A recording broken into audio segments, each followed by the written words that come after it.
أعوذ بالله من الشيطان الرجيم بسم الله الرحمن الرحيم إن الله وملائكته يصلون على النبي يا أيها الذين آمنوا صلوا عليه وسلموا تسليما اللهم صل على محمد وعلى محمد وعجل فرجهم۔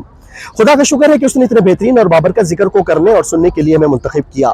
سامنے محترم، اس وقت میں جس مقام پر موجود ہوں یہ مقام مسجد قباء ہے۔ مسجد قباء وہ مسجد ہے کہ جس کو اللہ کے حبیب محمد مصطفیٰ صلی اللہ علیہ وسلم نے خود اپنے ہاتھوں سے تعمیر فرمایا۔ جی سامنے محترم، جب اللہ کے حبیب محمد مصطفیٰ صلی اللہ علیہ وسلم مکہ سے مدینہ آپ نے ہجرت فرمائی تو آپ اس مقام پر تشریف لے کر آئے، اور اس کے بعد اللہ کے حبیب محمد مصطفیٰ صلی اللہ علیہ وسلم نے خدا کے حکم سے اس مسجد کو یعنی کہ مسجد قباء کو تعمیر فرمایا۔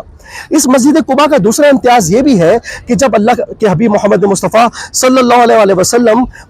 مکہ سے ہجرت فرما رہے تھے تو آپ نے مولا علی علیہ السلام کو بستر رسول پر لٹا دیا، اور مولا علی علیہ السلام سے یہ ارشاد فرمایا کہ علی صبح اٹھ کر امانتیں لوگوں کو واپس کر دینا۔ اب مولا علی علیہ السلام بستر رسول پر اس سکون کی نیند سوئے کہ کفار یہ نہ سمجھ سکے کہ نبی سو رہے ہیں یا علی سو رہے ہیں، اور مولا علی علیہ السلام نے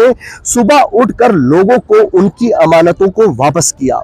اور جب مولا علی علیہ السلام امانتیں واپس کر کے مکہ سے روانہ ہوئے تو رسول خدا محمد مصطفیٰ صلی اللہ علیہ وسلم نے اسی مقام پر اسی موقع پر مولا علی علیہ السلام کا انتظار بھی فرمایا۔ جی سامنے محترم، یہ مسجد بہت زیادہ اہمیت کی حامل ہے۔ یہاں پر بہت سارے لوگ آتے ہیں اور اس مسجد میں آ کر عبادت الہی کو انجام دیتے ہیں۔ سامنے محترم، میری اللہ تعالیٰ سے یہ دعا ہے کہ اللہ تعالیٰ تمام دیکھنے والوں کی حاجات کو اپنی بارگاہ میں قبول و منظور فرمائے، اور جو بھی مومن و مومنات ان مقامات مقدسہ میں آنا چاہتی ہیں اللہ تعالیٰ ان کی حاضری کو یقینی بنائے۔ سامنے محترم، یہ مسجد قباء بہت زیادہ اہمیت کی حامل ہے، اور کیوں نہ ہو، یہ تو وہ مسجد ہے کہ جس کو اللہ کے حبیب محمد مصطفیٰ صلی اللہ علیہ وسلم اللہ کے حکم سے تعمیر فرما رہے ہیں، اور یہ وہ مسجد ہے کہ جس میں بیٹھ کر اللہ کے حبیب محمد مصطفیٰ صلی اللہ علیہ وسلم نے مولا علی علیہ السلام کا انتظار فرمایا۔ سامنے محترم، اس وقت یہاں پر